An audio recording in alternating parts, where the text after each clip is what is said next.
Welcome to district media. మన ప్రస్తుతము కుమారి గారు ఒక స్వచ్ఛంద సేవా సంస్థను ఏర్పాటు చేసి కుమారి ఫౌండేషన్ పెట్టి ఈరోజు అనేక సేవా కార్యక్రమాలు చేస్తున్నటువంటి కుమారి గారు మన మధ్య ఉన్నారు.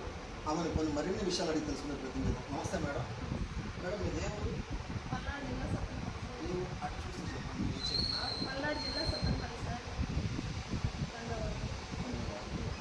మీరు ఈ సేవా కార్యక్రమాలు ఎప్పటి నుంచి చేయాలనుకుంటున్నారు, ఎప్పుడు చేస్తున్నారండి?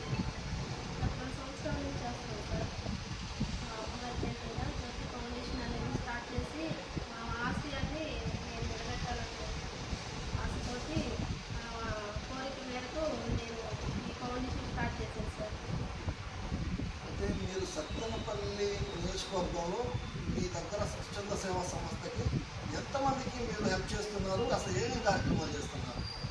సార్ ప్రతిరోజు నైట్ ప్లాట్ఫామ్ మీద ఉన్న వాళ్ళకి అట్లాగే బస్ స్టాండ్లో ఉన్న వాళ్ళకి ప్రతిరోజు నేను ఫుడ్ అందిస్తూ ఉంటాను.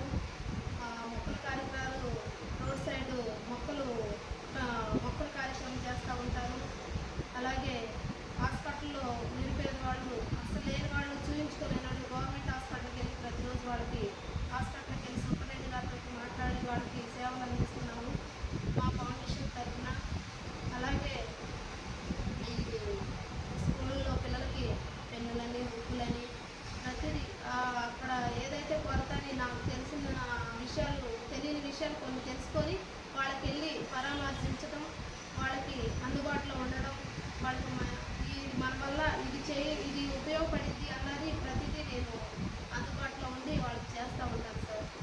మీకు స్వచ్ఛంద సంస్థ ఎందుకు పెట్టాలనిపించింది, ఇలాంటి ప్రజాసేవ ఎందుకు చేయాలనిపించింది?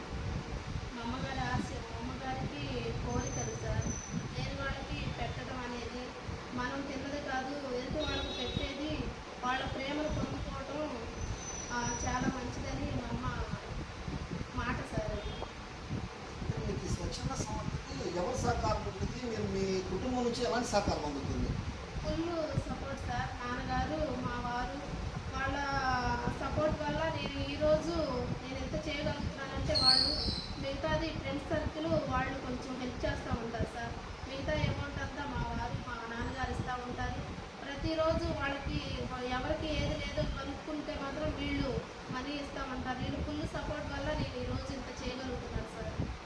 ఒక కుటుంబంలో అనేక ఆర్థిక ఇబ్బందులు ఉంటాయి. మీ కుటుంబంలో మరి అలాంటి ఇబ్బందులు కూడా ఎదుర్కొని మీరు ఈరోజు మీ వాళ్ళ సహకారంతో మీరు ఈ విధంగా సేవా కార్యక్రమం చేస్తున్నారు. అయితే బయట ప్రభుత్వం నుంచి కానీ అధికారుల నుంచి మీరు ఎలాంటి అప్రిషియేట్స్ వస్తుంది? లేదు సార్, ప్రతి అధికారి కూడా వెళ్ళినప్పుడు ఫండ్స్ ఎక్కడి నుంచి